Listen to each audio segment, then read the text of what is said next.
Hey, what's going on? It's Bill Burr, and it's the Monday Morning Podcast for Monday, November 4th, 2013. How you doing? How are you? How's it going? Fucking Redface is in a good mood this week. Huh? You know why? 'Cause it's hockey season. No, I'm fucking with you. You know what it is? The Boston Red Sox. 2013 World Series champions. And I was there to see it. Not in person. I watched it on TV. And I got to tell you, all the emotions I had from jumping on the bandwagon from game one of the American League Divisional Series. You know what I realized through watching all that playoff baseball? I fucking love hockey.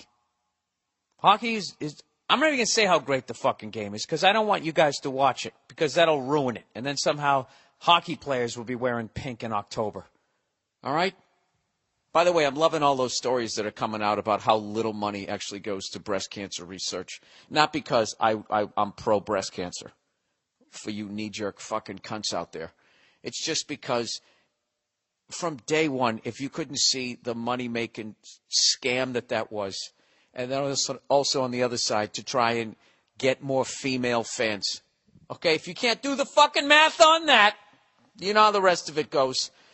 So anyways, yeah, the Red Sox won it, man. It's fantastic. Hey, Seattle, this is how the song's supposed to go. We are the champions, my friends. I love it. You know what the best part about the fucking Red Sox winning was Paul Verzi immediately sent me a text, and he said, congrats, and I knew he didn't mean it. And it took about 4 or 5, you know what it was? It was the Red Sox parade. Something happened, and now Paul Verzi, all right, a New York Yankee fan, is now telling me how arrogant Boston sports fans are. I mean, I'll listen to that to anybody else in any other fucking city, but to hear that from a fucking Yankee fan, are you kidding me? And then he starts bringing up steroids. A fucking Yankee fan. Bringing up steroids. You know? Well, he won in 2004, Manny Ramirez. He was your MVP with fucking steroid. Really?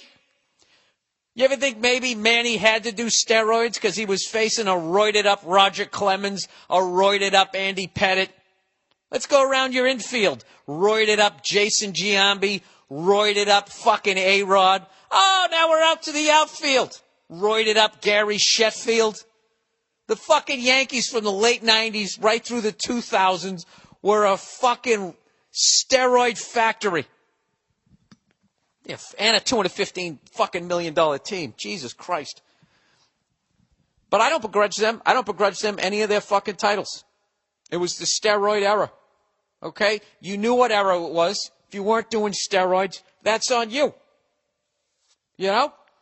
It's like you're in the music business and it's the late 70s. You don't want to play disco. Well, have a nice fucking time playing in front of 8 people with your Gregorian chant or whatever the fuck it is you want to do. It was the steroid era. I'll tell you right now, we're all going to fucking be on them. They're gradually going to become legal. And all of this shit that everybody's talking about. Come on, look at these fucking guys. You know? I love all these guys, how they get hurt later on in their careers, and then they go to Germany, and I don't know what they're doing over in Germany, but God knows those fucking maniacs love experimenting on human beings. These people are coming back, the Peyton Mannings, the fucking Kobe. Kobe's going to come back made out of titanium, and they're going to give all the credit to the drive, the determination, the competitiveness this guy has to return from such an injury. I'm telling you right now, if you want to rewind the clock and come back like fucking Lee Majors and the $6 Million Man, you go to fucking Germany. I don't know what the fuck they're doing over there. I had a buddy of mine recently was talking about that. They take blood out of you and they fucking spin it around in this fucking centrifuge. Oh, is that what they're doing? Give me a fucking break. My fucking leg is killing me because I ran like 2 feet down the street the other day at 45 years of age. These guys can play tackle football until 40. I know I'm not a professional athlete, but I am a human being. All right? I'm not going to name any fucking names, but there's a lot of people. Dude, when I was a kid, 35 was the breaking point. And when you were 37, you were fucking ancient. People won't even, chess players could continue on at 37. Golfers. But that was it.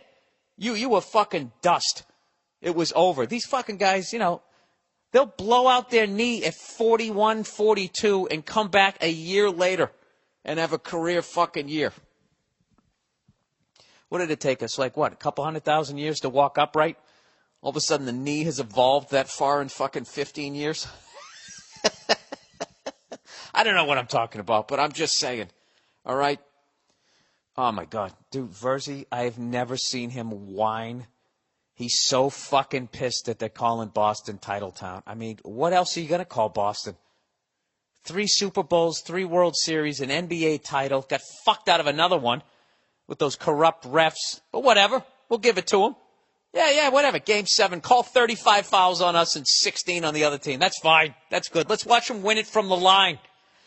And a Stanley Cup championship. They've won 8 fucking titles in 10 years with only 4 teams. The entire state of New York at this point, there's 10 fucking teams?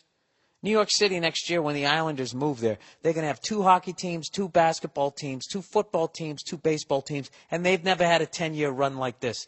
The fucking Green Bay Packers, if Green Bay, Wisconsin can be considered Titletown in the 60s with 1 fucking team, Yeah, I'd say we earned it. I'm not saying that throughout all of sports history, Boston is Titletown, but right now, the last 10 fucking years, be honest with yourself. Get past your hatred of fucking Boston. Just look at it on paper. Who would you rather be? You? And the success your team had? Or what happened in Boston? I had nothing to do with it. I'm not being arrogant. I'm just stating the fucking facts. All right? And the fact is, I was watching Game 6. And at one point, they're changing out goddamn pitchers. And it's taken for fucking ever. And I click over to watch a little bit of the Bruins-Penguins game.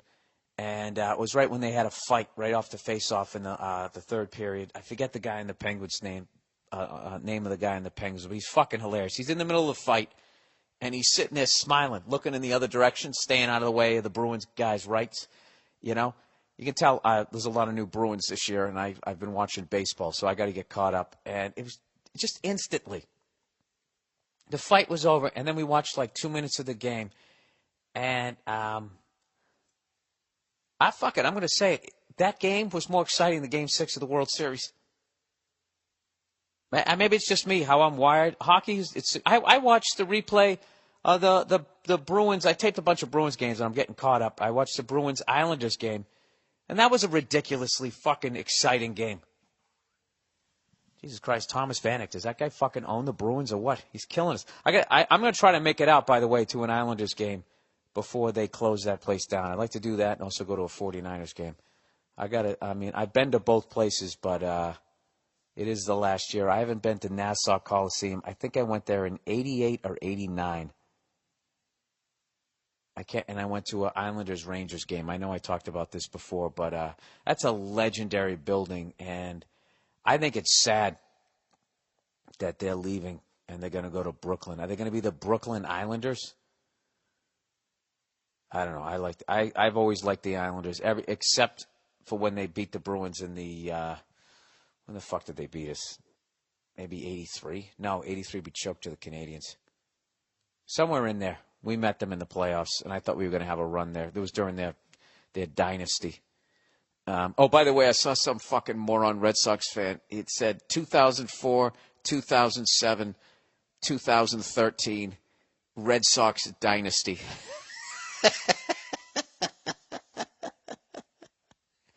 Who the fuck taught, the definition of a dynasty, I swear to God, is it's just going, somebody has to stop it from its free fall. I remember when the Patriots, we won 3 in 4 years, and it was called a dynasty. And that was the first time I'm like, wait a minute, a dynasty's always been, you have to win 3 in a row. 2 in a row is a repeat, 3 is a dynasty, and then however long you can make that go. And as far as I know, my knowledge in professional sports, I think the record in hockey and baseball is both 5. by the Yankees and the Canadians, of course. And then in basketball, it's the Celtics with 9, which, I mean, I don't know. I mean, it's like literally the beginning of the NBA. I look at a lot of that shit. You know, those championships you win in the 23 Skidoo years when the fucking league is just getting started. You know, like the league is so new that if you just walked in with a microphone and a PA system, you would be the team's fucking announcer during the game. You know, those old guys, 80-year-old guys, when they talk about, you know, how did you get your start? You know, announcing for the Milwaukee Bucks. Well, I saw the paper that they had a game, and I came down with a microphone, and that was about it. For 50 years later, you know, like now it's just so locked down. So there is that weird thing, and it's also that's that weird thing about sports where like each sport has that team that just went on that fucking run when the shit was just getting established, and they got so out in front that no one can. Oh, is that really right? I don't know. The Lakers caught the Celtics, which are catching up to them, which I think is the most impressive thing because they did it from 1970 on, which is basically the free agent era and all that. So that's the most impressive one. Canadians and Maple Leafs went blow for blow until 67. The Celtics are a good example of it, and the Yankees to a little bit of an extent. You know, it's like they won a ton before, you know, anybody other than white guys were allowed to play. But you can't fuck with going from Ruth to Gehrig to DiMaggio to Mantle. Like no one will ever fuck. Although the Pittsburgh Penguins, they're halfway there. I guess I wouldn't say that. Dude, they went Mario Lemieux, Jaromir Jagr, to Gino and fucking Sidney Crosby. That's pretty impressive in this day and age in a 20-year period. You know? Peyton Manning to Andrew Luck. It's just not you know what? It's too early. It's too early to look back. I don't know. What the fuck am I talking about? This is the Monday Morning Podcast, everybody. And what did I do this? I had a fucking great week. I'm back out on the road this week, and I'm doing a tune-up show tonight at Flappers out in Burbank.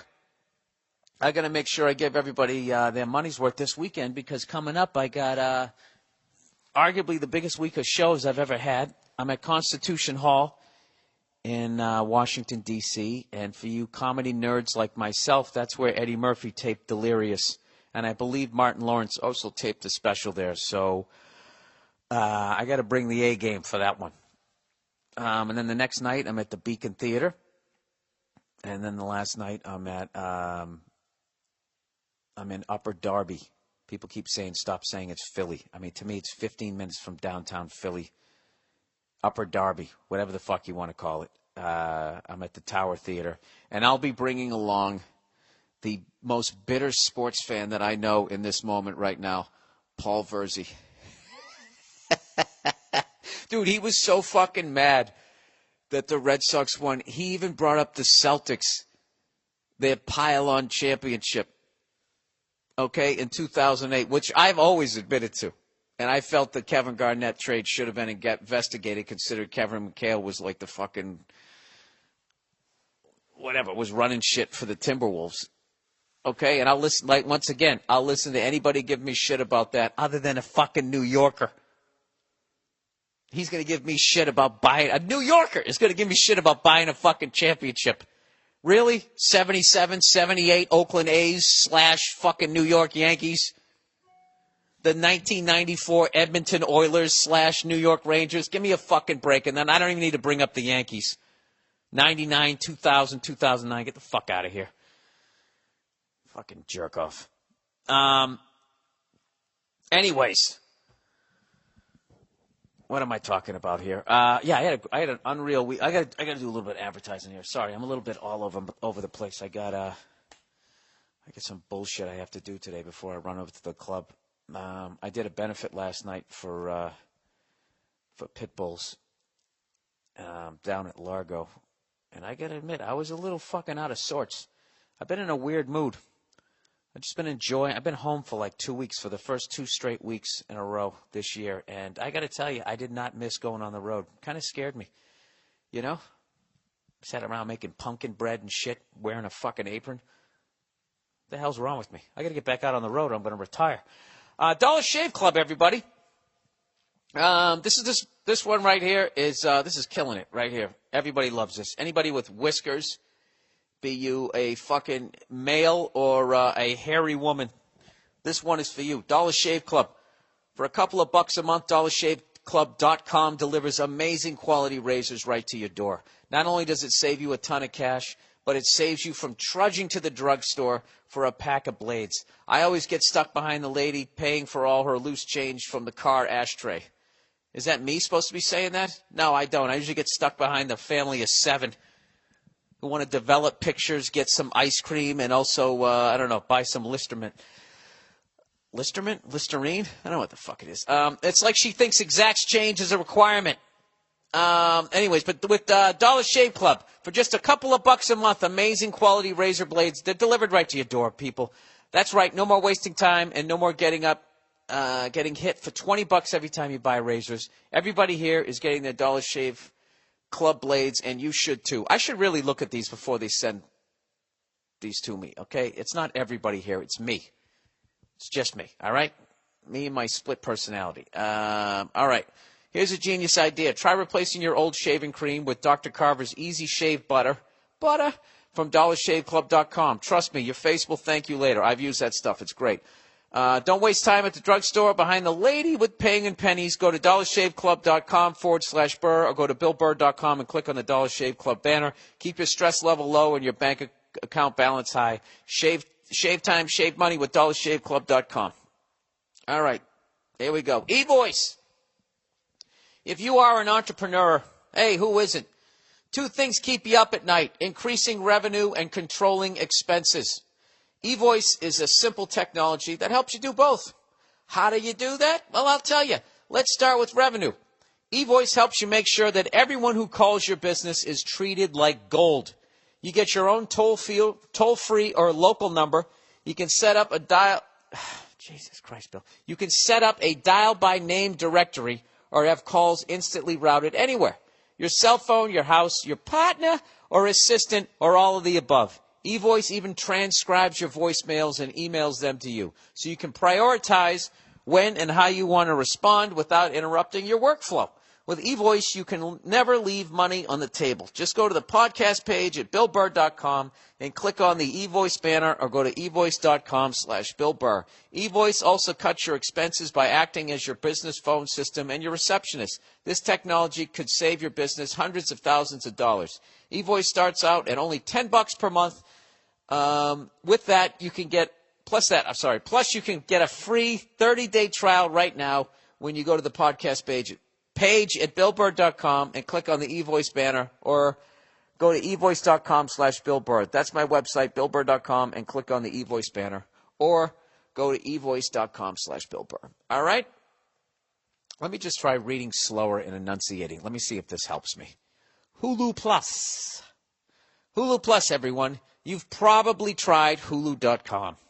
Now, with Hulu Plus, you can watch your favorite shows anytime, anywhere.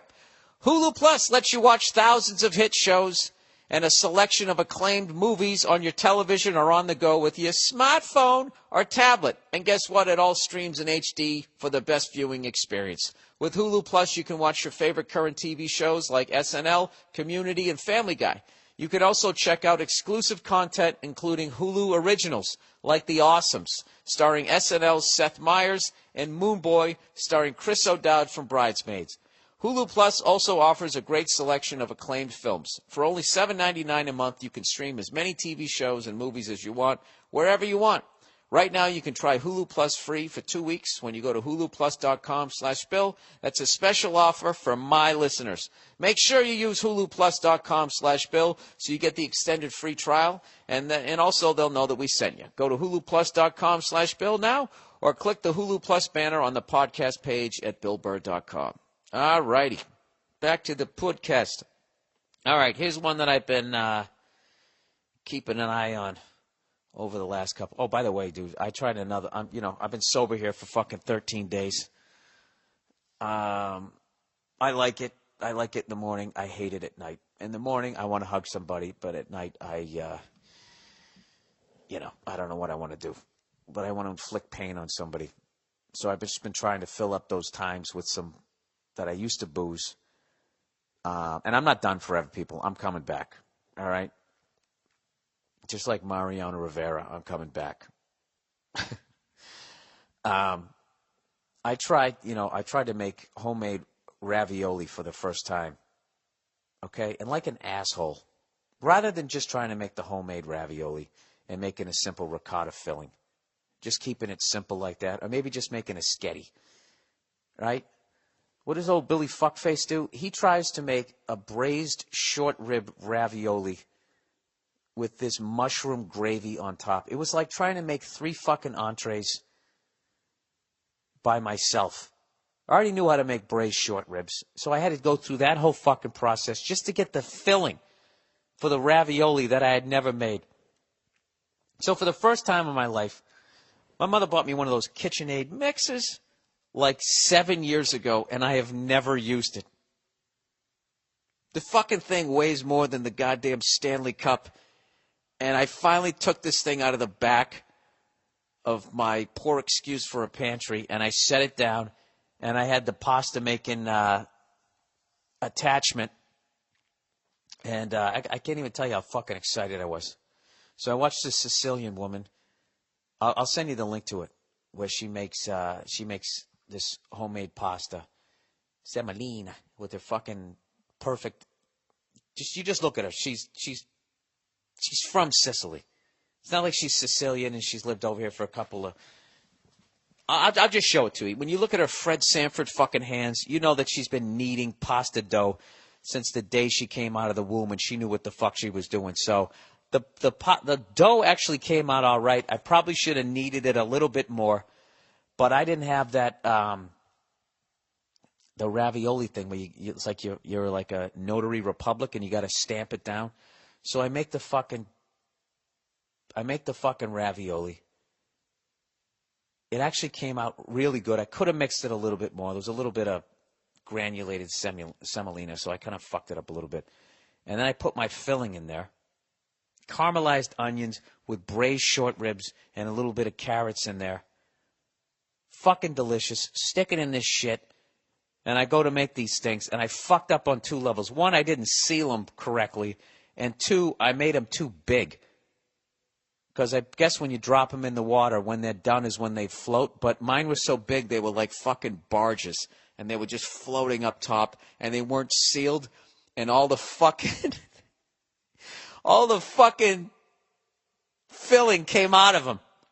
In them. It was a fucking mess. It was an absolute fucking mess. And I almost started crying. It took me, like that entire process took about 5.5 hours. It took me 3 hours to fucking braise the short ribs, get all the ingredients, braise the short ribs in a fucking Dutch oven. And it just, I didn't, you know what? I didn't waste a day. You learn something in your failures. I know how to caramelize onion. I know how to fucking reduce that goddamn sauce down to a fucking gravy. And the douchebag with the YouTube video, the way you edited the shit together, you made it seem like that took 5 minutes. So I should have already started sauteing my mushrooms, you cunt. And you fucking left half of the ingredients off of your shit because you won that cooking contest with it. All right? And I get it. You want to be a celebrity chef, so you don't want to tell all your fucking secrets. So why don't you put up a recipe of PB&J next time instead of having this vague thing and having me waste my whole fucking Saturday, you cunt. Forget it. All right. So anyways. But a homemade pasta, not that hard to do. I'm going to do it again tonight. Picking myself up off the mat, unlike George Foreman when Marley knocked him down back in the day. Right? I'm getting up. I'm coming out. I'm going to try spaghetti tonight, making it nice and simple. All right? I got a Prego sauce. I don't give a fuck. I'm working on my pasta game tonight. And that'll be easy. I got the attachment. You just, send it through number 1 a couple of times, and then 2, then up to 3, I think. And then I'll put the fucking sketty attachment on, and I'll send it right through the fucker, and that's going to be it. That's what I'm hoping. Jesus Christ, what happened to me? You know what happened? I stopped drinking. That's what happened. When I stopped drinking, all right, the booze goes away and the apron comes out of the drawer. Oh, hey, by the way, do you know we didn't celebrate Halloween this year? I was really, that was Nia's call because of all the fucking assholes who came to our house last year who were well beyond the age of being able to trick or treat. So instead, we went to the Clippers-Warriors game. And what a fucking team the Warriors have, man. I'm actually thinking about getting the fucking NBA package because I don't watch enough sports, right? It was ridiculous. The fucking game was like, it was like an all-star game as far as the, what was it, like 120-something to 120-something? But I gotta tell you, we went to the game, and being stone sober at a game and just taking in the level of mouth-breathing fucking drunk morons that go to the game, that was really eye-opening. I just was sitting there like, wow, that guy is me, except I'm sober right now. I watched this drunk fat couple in front of me get hammered out of their minds and then order this big thing of nachos and then feed them to each other like this, like they were in Lady and the Tramp. It's one of the most disgusting things I've ever seen. But, like, if I was hammered, I would have been like, oh, look at, they're in love. So I'm going to try and stay sober until I go over to Europe. And then all bets are off. All bets. I mean, like, I'm going to go to Italy and I'm not going to fucking drink some wine. Give me a fucking break, right? Anyways, and speaking over there in Europe, this is a story that I've been keeping up on, is the Greenpeace 30. The Greenpeace 30. Okay, now, for those of you who haven't been paying attention or haven't listened to the podcast, really quickly, it was a group of 28 Greenpeacers. Is that the correct word? Greenpeace people. And 2 journalists. And they decided that they were going to board a Russian oil rig by basically somehow shooting their ropes up there and climbing up the side of it. And they got arrested by Russian Navy SEALs, and they were charged with piracy, as you would think that they would. And they've all been, all the Greenpeace supporters and their family members, they're all outraged, thinking that the Russians are overreacting. And when we last saw them, let me click on this. When we last saw them, they were in a jail in Murmansk, Russia, which at this time of year, it's dark 24 hours. And they were actually going to drop the piracy charges from piracy down to hooliganism. But this is what's happened this week. Arctic 30 being moved from Murmansk to St. Petersburg. St. Petersburg is out of the Arctic Circle, and now you're basically just south of Finland. And I want to say that that's the city that Finland had to give back to the Russians, even though they beat them in World War II. They had to give them back just because they sided with angry Charlie Chaplin over there. All right, Amsterdam, November 1st, 2013. Greenpeace International understands from diplomatic sources that the 30 men and women detained in Russia following a peaceful protest, that's what they said, peaceful protest, like that, there was nothing peaceful about that. It was somewhere between peaceful and an act of war, as far as I'm concerned. You just don't go out into international waters and just, without permission, board somebody else's vehicle. You can't do shit like that. All right? But they consider it a peaceful protest against an Arctic oil platform and are being moved from a detention center in Murmansk to a jail in St. Petersburg. You like how they completely ignore the fact that they tried to board the fucking thing? It's not like they just showed up and kind of drove around it with signs saying, hey, man, fucking knock it off. Lawyers for Greenpeace are not aware of the reasons for the move. Greenpeace International Executive Director Kumi Nadaido said, the detainees, this is what this Kumi person said, the detainees shouldn't be in jail at all. They should be free to join their families and restart their lives. St. Petersburg has some daylight in the winter months, unlike Murmansk. Families and consular officials will now find it easy to visit the 30, but there is no guarantee guarantee that conditions inside the new detention center will be any better than in Merman's. In fact, they could be worse. There's no justification whatsoever to keep the Arctic 30 in prison for a day longer. I love how they just completely ignore that they broke the law. I don't know what law it is. I'm completely uninformed, but I know you just can't go around boarding other countries' fucking oil. I wouldn't even do that to Exxon's. And they're allegedly on my team. Anyways, they are prisoners of conscience who acted out of determination to protect us all, and they should be free. Now, that I don't disagree with, but the way you fucking went about it. So here's the thing. Greenpeace today released photographs, blah, blah, blah. So as of last week, they allegedly dropped the piracy charges. But I guess they're saying they haven't now. All they've done is tacked on hooligan charges. So they now stand, as of right now, they now stand accused of both offenses, which carry a maximum sentence of 15 years for piracy and 7 years for hooliganism, respectively. All right? So, I don't know. I don't disagree with Greenpeace or that type of thing, but I hope that they learned that, you can't just go around boarding Russian oil platforms, and just because it's a peaceful,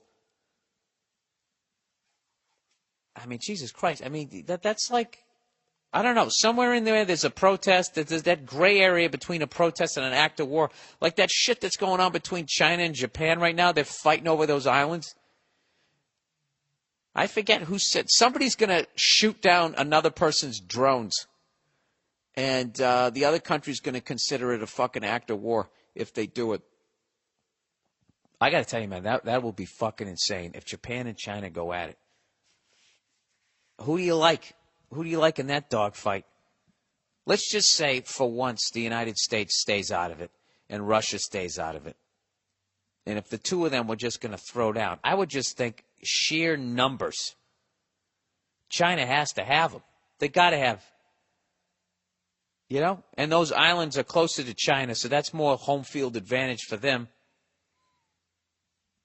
I don't know. Is it weird that I want to see it? That's fucked up, right? I'm just sick of, it's like when the Yankees and Red Sox played each other, to the point they pat each other, play each other for 30 years. I got burned out in that rivalry. And I just wanted to watch somebody else. I started watching the Royals. I'm sick of watching the U.S. go at it with everybody. I want to watch Japan. I want to watch two other countries have a nice fucking throwdown. I want to see it. Pay-per-view, Japan versus China. Who do you like? Technicians versus fucking smash mouth football. All right, enough with me sounding fucking stupid trying to talk about international shit. I had a dream come true this week, everybody. Aside from watching just Paul Verzi, oh my God, was he a fucking baby. He was pulling out all the stops last night. He fucking hates Boston. And then he tried to tell me all the reasons why he loved Boston to justify his hatred of Boston. He basically gave me the sports analogy of the classic, no, wait, my best friend is African American. That's what he did, but he did it in a sports, it was fucking horrific. I think the people are funny. I like the food. Stop trying to give yourself credibility. Please listen to the Paul Verzi podcast, The Verzi Effect, this week. I'm sure he's going to be going off. As a Red Sox fan, you should really listen to him. You got to listen to him piss and moan about their beards and all of that shit. It's just going to be fucking music to my goddamn ears. And all he does is he just brings up the fact that the Giants beat the Patriots twice. I don't give a fuck. We still won 3 Super Bowls. Who would you rather fucking be? And I'm not giving all New York fans shit. I'm just talking specifically to Verzi. And anybody else there who's a whiny fucking cunt. Who, God knows, I'm a hypocrite because I've been a whiny cunt about the Lakers and the Yankees and the Canadians. It's just fun to be on the other side of the whining.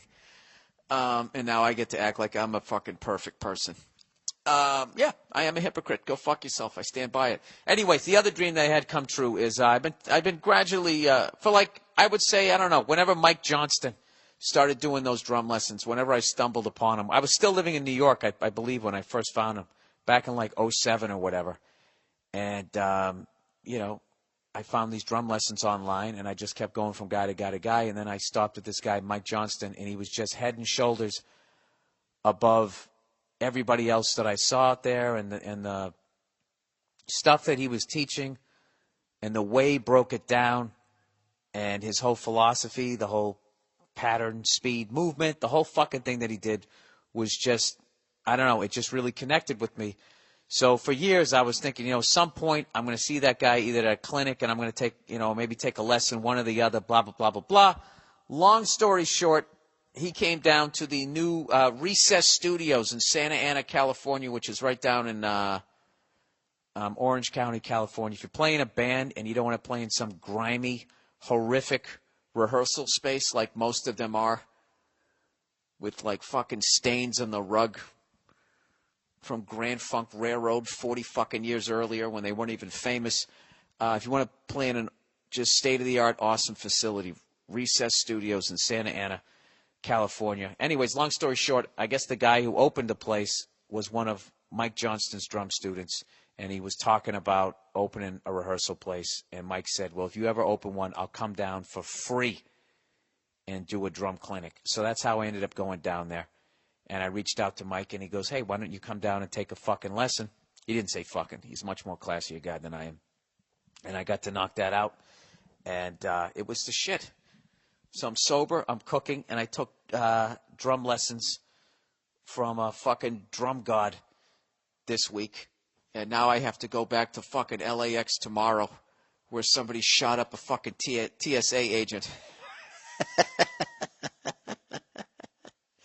And I have been a grumpy cunt on stage my last two shows. I'm getting nervous, everybody. I think I'm getting old. I'm getting too old to do the fucking road. You know what? I gotta go to Germany, like Peyton Manning and those guys. I need to fucking have them spin my blood around some centrifuge or whatever the fuck you call it. But anyways, I'm getting off track. So thank you to Mike Johnston, unbelievably patient, dealing with my drumming and helping me try and improve. And if you play drums or whatever, I highly recommend going to Mike'sLessons.com. And, he's just state of the art. You can Skype in and watch the guy, do live lessons. It's just like he is at the forefront of all of that. And on top of all of that, he's a phenomenal drummer and will break down basically, if you can get in touch with him, anything that he did, he'll break it down as slow as you want. He's the shit. So that was my week. And with that, let me, oh, and also something else. I'm not going to say who it was, but someone else I know has one of those cars, Teslas. And I got to drive one and ride in one. It was the fastest fucking car I've ever been in. It's 100% electric. So all you guys who wrote all that homophobic shit about my Prius, know that my Prius is actually a gas combustion engine. Past 5 miles an hour. It's a big fucking scam. It's only electric from under 5 and 5 miles an hour and under. But this was actually a full-on electric car, and it was fucking insane. The back of my head was tingling. I think that was blood going to the back of my head. We got up to 60 miles an hour, so goddamn fast. And he didn't even have the fast one. He had, I guess, the slower version of it. And you can drive from San Diego all the way up to the border of Canada and charge the car. Right now, it takes 30 minutes to charge it. You can go 350 miles. Most of the chargers, I guess, are in rest areas, so you just sit down, you have something to eat, check your fucking messages. I know it's 30 minutes, but whatever. You pull into a gas station, you get a Slim Jim, you go in there, you take a shit, right? That's 10 minutes. You know what? The one thing I didn't ask was how much the electricity costs. I have no idea, but I guess their goal is you're going to be able to, hopefully, by 2014, drive from Los Angeles to New York City. But I don't know if you got the money, because they're not cheap. Dude, it was insane. I guess all the batteries are under the car, and I wanted to look under and see them. And the guy was like, well, it's going to look like a skateboard underneath the car. And it was insane. There was a couple things that he said, and I forgot to ask. He said there's no fluid in the car. And I'm thinking, all right, well, it's all batteries, so you don't need to, you don't need any antifreeze, you don't need any oil.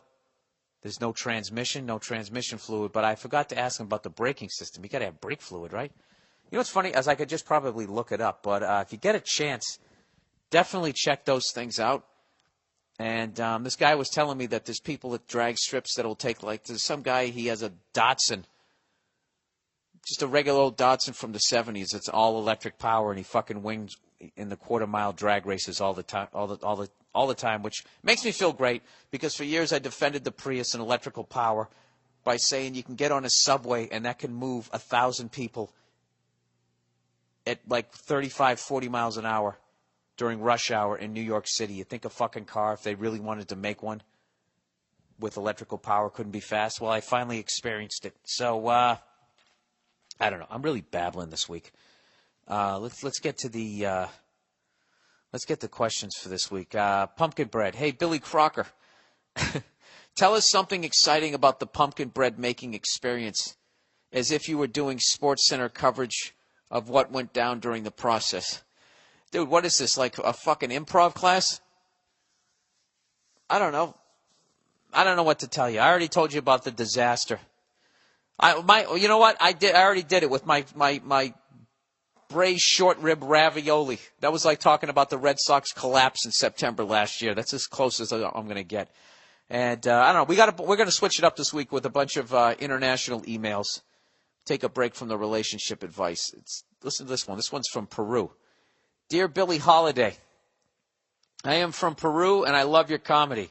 I wish I could say Peru loves you, but I haven't met many people who have heard of you. I think you should come and perform here. Well, what the fuck? To who? To you? Why don't you just have a birthday party and I'll fly down there, take me to a soccer game, and I'll do stand-up, and I'll bomb in front of all your relatives as they stare at me and my lack of pigment. Anyways, nobody knows me down there, but for some reason I should go there and perform. He says, but I don't know how many people would understand your humor. He said a gold-digging whore would be a good thing here because it would mean she gave out sex, and also what's so bad about a girl who digs for gold? That's better than a girl that doesn't. You know, I forgot you guys actually have mines down there, and that's actually a job, you know, for an individual rather than a giant machine. Anyways, he says, that's what people here would think. Don't feel bad, though, because I think most people here don't know who Bill Cosby is. Listen, if I somehow could get through Rosetta Stone Spanish and learn how to speak your language, if you think I wouldn't come down to Peru, I actually would read up. I mean, do you guys hate us down there, too? I really don't feel like getting kidnapped by some sort of rebel group. And I hate to admit it, but to me, that's what a lot of South America is, because that's what I see. I see all the, Killing Pablo. I read that book. I probably haven't read a lot of good things about South America. Yeah. It's cocaine cowboys. It's Nazi war criminals. It's the most perfect asses in the world in Brazil. And I don't know. I don't know what else it is. It's the Galapagos Islands. It's Arrested Abroad. It's The Hand of God. Soccer move by that fucking guy. Was it Vince Ferragamo? I don't know a lot about down there. I'd love to go, though. You know, if I could go down there and you could guarantee that I wouldn't get kidnapped, I wouldn't get stabbed because of some horrific shit that we do in our foreign policy down there, I would definitely go down there. I've been to Costa Rica. That's the closest I ever got to South America. But that is on my bucket list at some point. I want to go to all the continents other than Antarctica. I have no reason to fucking go there. All right? Anyways, let me know. You guys open an English-speaking comedy club down there, I'll fly down there. That's a promise. All right, from Dublin. All right there, Billy Red Boy. Big fan, blah, blah, blah. I only recently found out about your podcast and have been listening to them instead of the depressing shit that's played on our radio station. Dude, the difference in my work days from listening to your comedy and laughing my ass off in the car is immense. The urge to punch some of my managers I have to deal with on a daily basis has turned from a vein popper to just saying, go fuck yourself in my head and laughing in their faces. So thank you for that and keep it up. Can't wait for the Dublin gig. I've got tickets and I'm going to bring a date, so it's going to be a great night. Thanks for penciling us in on your tour. I'll buy you a pint in Vicar Street. Go fuck yourself. All right, that was just sort of a love letter. There's really no advice there. Well, now that you brought it up, I got to give you my dates here for the big European tour. When I fall off the wagon. Oh, I'm going to fall off hard when I'm over there. I already got some drinking buddies in England that I met the last time I was over there, and another friend that's coming down from Scotland. So right there, you know how that's going to go down. Where the hell are we? Shows. Bang. Right there. The first one, December 4th, Glasgow, Scotland. December 5th, I'm in Amsterdam. December 7th, I'm at the Forum in London for 3 shows. Oh, wait. I'm sorry. December 8th, I'm also at the Forum in London. So one of those nights I'm doing 2 shows, 3 total. December 9th, I'm at Vicar Street, Dublin, Ireland. December 10th, I'm at the Savoy Theatre in Helsinki, Finland, 2 shows. December 11th, I'm at the Bremen Theatre in Copenhagen, Denmark. On December 12th, I can't even read the name, in Oslo, Norway, the Folketetteret. I don't know what the fuck that is. I'm at the Circus in Stockholm, Sweden on December 13th. And on December 15th, I'm at the Silverberg Hall in Reykjavik, however you say it, Iceland. There you go. And I'm going to be boozing it up, flying solo. I usually travel with the lovely Nia, but she's done that run with me a number of times. She's a trooper. I mean, you can see that's just like that is definitely a thrash. But she's coming with me to Italy. We're going to have a good time over there. And then I'm flying off, and she's going to stay in Italy with some friends. His daddy goes out and makes some fucking money. All right? That's how it works. All right. Let's get back to do the final advertising reads here. All right, LegalZoom, everyone. LegalZoom. There are 2 reasons why now is the perfect time to start your business. Reason number 1, the economy is picking up, and the longer you wait, the longer you delay your potential success. Reason 2, right now, you can incorporate your business or form an LLC at LegalZoom.com for just $99. LegalZoom's online process guides you step by step, and you can get total customer support. They couldn't make it much easier. LegalZoom provides self-help services at your specific direction and can connect you to an attorney, but they are not a law firm, so save a pile of money. Oh, so you save a pile of money. Get an extra discount when you enter Burr, B-U-R-R, in the referral box at checkout. Don't wait on the sidelines while others are taking charge of their futures. Now is the best time to get in the game and launch your business. Don't put this off. For incorporation, trademarks, patents, and more, just go to LegalZoom.com right now. Discount code Burr. That's LegalZoom.com. Discount code Burr. Stamps.com, everyone, the classic. Here we go. Stamps.com. Think about how many hours you've had to waste.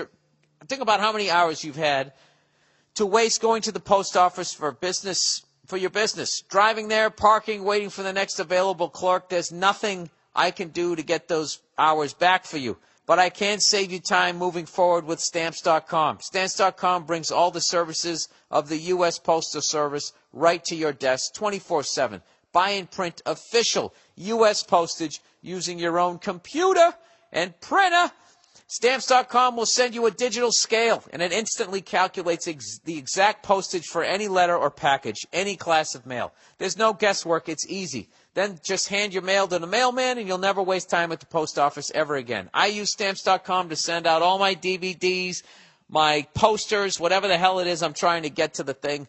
the gig or whatever. If I can use it, if a moron like me can figure it out, then God knows you can too. Right now, use my last name, Burr, for this special offer, no risk trial, plus a $110 bonus offer that includes the digital scale and up to $55 free postage. Don't wait. Go to Stamps.com before you do anything else. Click on the microphone at the top of the page, of the home page, and type in Burr, B-U-R-R, that's Stamps.com, enter Burr. And finally, Vistaprint. What is Vistaprint, you ask yourself? Well, it's a business card that says a lot about you and your business. What? This copy makes no sense. Let me start over again. I'm just going to read it the way they wrote it. Take two. Vistaprint. A business card says a lot about you and your business. Are you a hardworking landscaper, a hip and funky salon owner, a loyal dog walker? No matter what you are or what kind of business you have, Vistaprint.com has thousands of designs to just say what you want. And today, we just got word of a great offer on their business cards. Get 250 of their premium cards for only $10. The shipping is on them too. Good Lord, $10 for 250 business cards. Christ, they're giving it away. I created my cards the other. No, I didn't. Stop putting words in my mouth. I didn't create any cards, but I'm going to because it's only $250 a month. It's a great deal. I don't need to lie. Vistaprint has so many designs to choose from that you're bound to find one of these that says just what you want. Once you find the card you like, design the process itself. It's easy and it's fun. Add text, photos, or logos, and you can change colors, fonts, and move things around. So again, that's 250 high-quality business premium cards with shipping included for only $10. Go to www.vistaprint.com, click on the Heard of Us on Radio TV button in the upper right-hand corner, and put in the promotional code BIRD. Burr, good Lord. As you check out, make sure you take a look at the other marketing products they offer, like postcards, flyers, brochures, and websites. They can even match your business card. Get 250 premium business cards for only $10, including the shipping. Just go to www.vistaprint.com. Click on the Heard of Us. I give up. Click on the Heard of Us TV radio button in the upper right-hand corner and put in the promotional code BURR. You know what? I'm going to hire somebody to read these things for me. All right? Somebody with a nice, sexy fucking voice. And I'll be equal opportunity. Male, female, straight, gay. We got to do something about these reads. Okay? I can't read them. And now they're trying to do this phony, put in a personal touch. Like I'm using all of these products. Okay? I believe in all of these products, but I don't use all of them.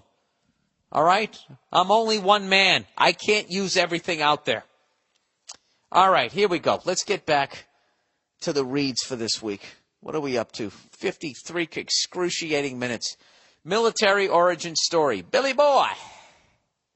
I am a military vet and wanted to share a story with you, seeing as you like military history.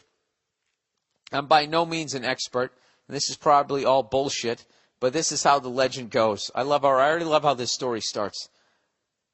Your whole setup of this is what 99% of the shit that comes out of my mouth can be defined as. I'm no expert, and this is probably bullshit, but this is my opinion because I overheard this from somebody in a mall. Back in Vietnam, there was a guy named Colonel Robin Olds who was commander of a fighter squadron. He was a triple ace. I don't know what that means. Does that mean he killed 3 people or fought in 3 wars or had 3 different ways of killing you in the air? I have no idea. But he was a triple ace. I'm going to use that next time I'm drinking in a bar. Some woman gives me shit. I'll have you know I'm a triple ace. What does that mean? You figure it out. He was a triple ace and fought in World War II and would later retire as a general. Good Lord. Any one of those things is beyond anything I've accomplished in my entire life. Olds grew a mustache while overseas in defiance of the Air Force regulations. All right, he's a Red Sox. You hear that, Verzi? And he's a triple ace. We are the champions. Olds grew a mustache while overseas in defiance of the Air Force regulations, and commanded his men to grow one too on the basis that it makes you bulletproof. One of his men refused to do so because he felt it looked retarded and got shot down. He was recovered and grew a mustache and wasn't shot down again. Before this, is this why all these studly guys throughout the years would always have fucking mustaches? Before hipsters ruined them? Before this guy went home, he shaved his mustache and got shot down a second time. It is now a tradition for flyers to grow mustaches overseas. It's such a superstition that schedulers will make sure at least one on the crew has a mustache and avoid making and they avoid making all female crews. Well, what about Tom Cruise? He didn't have a mustache, but Goose did. And Goose did, and he got hit by the canopy. Well, that's Hollywood. That's not real war. All right, this grew into the tradition of Mustache March in the Air Force, where everyone, regardless of whether they fly or not, grows mustaches. This, in turn, evolved into Movember, where men grow mustaches, or No Shave November, where men grow beards to raise awareness for prostate cancer and other male cancer and associated charities during the month of November. So go grow a mustache, you pasty, freckled fuck.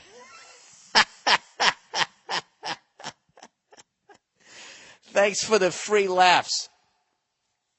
Look, I'm aware of prostate cancer, all right? I guess I should grow one so I never get it. I've grown mustaches in the I don't know. I'm a contrarian. I can never go the fucking way. That's actually a really interesting story. I hope even 8% of that was true. By the way, who was this guy who got shot down? That's where it all falls apart. And then there was a guy. That's how most of the urban myths start. But I like it. Great story. And I stand by your complete lack of research because that's everything that I do. All right, from Finland. We're going around Europe here. From Finland. Hello there, William F. Burr. I'm a 22-year-old guy from Finland, and I've waited a long time for you to do a show here. So I'm very excited to hear you're coming to Helsinki in December. Unfortunately, because of my studies, I'm doing a practical training in Africa for 3 months, so I'm going to miss the show. I hope I will one day have the money to come see your show in the U.S. So I'm going to Ghana in a group of 4 students, and I'm the only guy in the group. I'll be in the same house and going to the same workplace with these 3 ladies for 3 months. We all know each other quite well, but I'm mostly used to hanging with guys. So if you could give me some advice or tips on how to mentally prepare for these 3 months, it would be greatly appreciated. Are there some topics or actions I should make sure to avoid? Thanks, and go fuck yourself. P.S. Love the podcast and all that other stuff. I hope to see you more on TV. That's very nice of you. What a nice email. Are there some topics? Listen, dude, the amount of things I've fucked up with women, all I can tell you is what not to do. All right, this is what I would do if I was you. The first thing you got to do is, if you're a type A male on any level, you got to tone that shit down. If you're angry. All anger does is scare women, okay? Or makes them not want to be around you, or it makes women who have daddy issues, it's like a moth to a fucking light, except the moth reaches in, grabs your heart, pulls it out of your chest, and throws it down the stairs. If you're going to live with these 3 women, all right, this is what you could do. All right, are you trying to fuck these women, or are you just trying to get along with them? All right, first things first, make sure you're really neat. Granted, women in the bathroom are some of the messiest fuckers on the planet. But I would do that. I would come with slumber party energy and just fucking give into their fucking conversations. Okay? And that right there is where you establish credibility. You're not angry. You keep your part of the bathroom clean, and you come with, oh, my God, you guys. You fucking give into that fucking energy. Late at night when they want to snack and their fucking jams, you join them. All right? And you never try to fuck any of them. Then what you do is you talk to them about how you're having problems meeting women in Ghana and you need advice. And then they'll become a fucking wingman for you. And you'll be crushing fucking Ghananese fucking ass, whatever the hell you want to call it, right and left when you're out there. And they'll actually help you do it. That would be my game plan. But the last thing you should do is try to hook up with any one of them, unless it's the last weekend. And the last weekend comes around, all bets are off. You get in there and you fuck them all. Somewhere in there is probably some information that you could use. If anybody has any suggestions on what this guy should be doing, my trip isn't until December. If anybody else has studied abroad with 3 broads and has better advice, for the love of God, let me know, and I'll pass it on to this fine young gentleman. All right, documentaries. Just a Bill on Capitol Hill. One of my favorites. I know a lot of you guys are too old to remember Schoolhouse Rock. Do you remember that? I'm just a bill. Yes, I'm only a bill. And I'm sitting here on Capitol Hill. Well, then it's off to the dollar when I put on the bank. And something and a ba-da-da-boo. And I hope that I will be alone. How I hope it. Sorry. That was way too long. Pray that I will, but today I'm still just a bill. Hey, your top Schoolhouse Rocks. 3's a magic number. Conjunction, junction. Verb. That's what's happening. I'm just a bill's a great one. Number 9 is a great one. Oh, my God. I'm going to have to fucking upload that shit. I have that on CD box set somewhere. Jesus. Under some championship hat. Rubbing it in. All right. I've got 2 documentaries for you, you red-faced, to lock onto. All right. First up, Blackfish. This is about killer whales in SeaWorld. Basically, it starts from the time they got a killer whale into captivity. I really apologize for my reading out loud. This is like the worst I've ever done. Anyways, he says this is about, basically it starts from the first time they got a killer whale into captivity at SeaWorld. They separate it from its mother at the age of 2. Males remain with their mothers their whole lives, so the separation is very traumatic. They are kept in tanks, too small, and fed very little. The whole thing is mind-blowing. It aired on CNN, and I recommend it to everyone. You won't believe the stuff that comes out of the SeaWorld employees' mouths. Oh. Though I might just take your word on that. I can't handle watching people do stuff. Animals and kids. And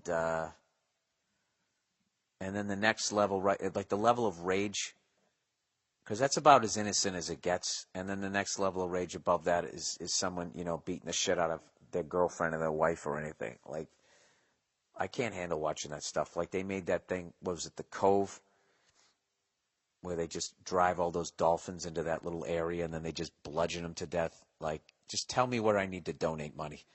I really can't watch. Like last night, this is my second time doing that pit bull thing, and one of the woman who organizes it has a pit bull herself and has a scar on its back because some douchebag dumped battery acid on the thing. And I showed up late to it this year, hoping I avoided the story, because I knew that someone was going to ask, and I showed up and someone asked, and I had to listen to it again, and it just fucking, I swear to God, I could literally kill somebody. Well, I don't know if I could do that, but I could do some horrific blowtorch shit to them. So I'll watch as much as that as I can. If it's on Netflix, I'll try and pull it up. Second, Dirty Wars. This follows a lone journalist who tracks the origins of a drone strike from Afghanistan to Yemen. It's streaming on Netflix. Oh, I'll watch this. Those drones fascinate the shit out of me.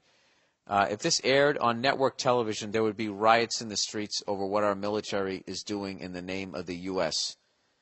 All right, but I'm also going to watch it knowing that this is, I mean, is this a documentary or is this like one of those Michael Moore documentaries where it's really an op-ed piece?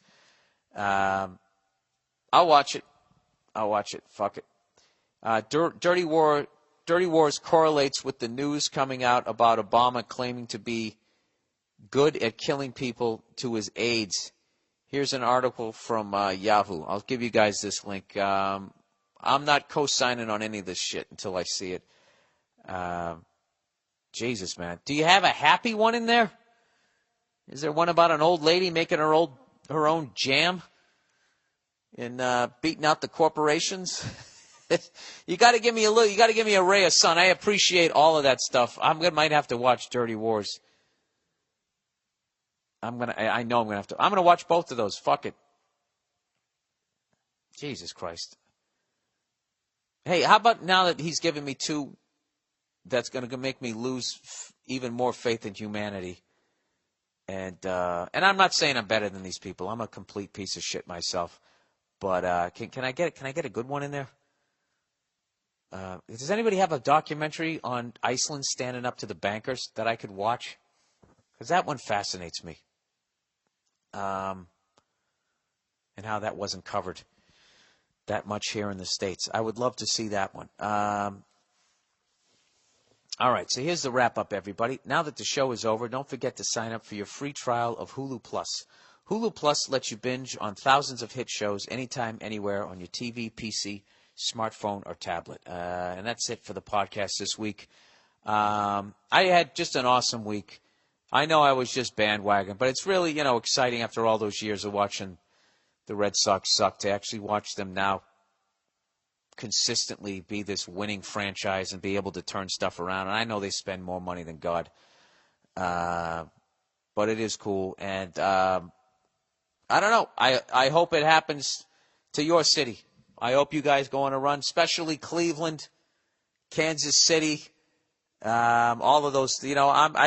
I'm only a hater of the Yankees, the Canadians, and the Lakers. And even then, I respect all of those teams as much as I give them shit. I definitely respect them. But I don't even hate the Giants. I actually love the Giants.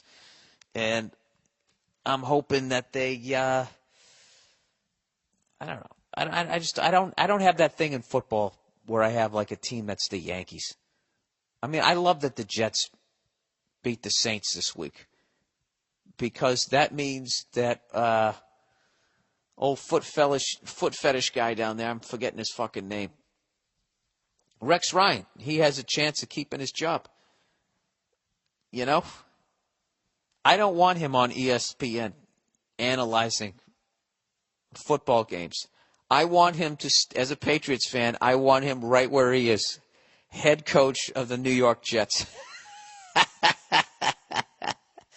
All right, that is the podcast for this week. Congratulations to the 2013 Red Sox. I wish I watched all throughout the year, but I didn't. I'm just a bandwagon guy, and I'm going to wear the Red Sox championship hat, and I'm going to laugh when you guys give me shit because I am bandwagon. However, I am diehard Bruins, Patriots, and I'm actually going to get the NBA channel package because the Celtics are rebuilding, and I want to see if they can do it again.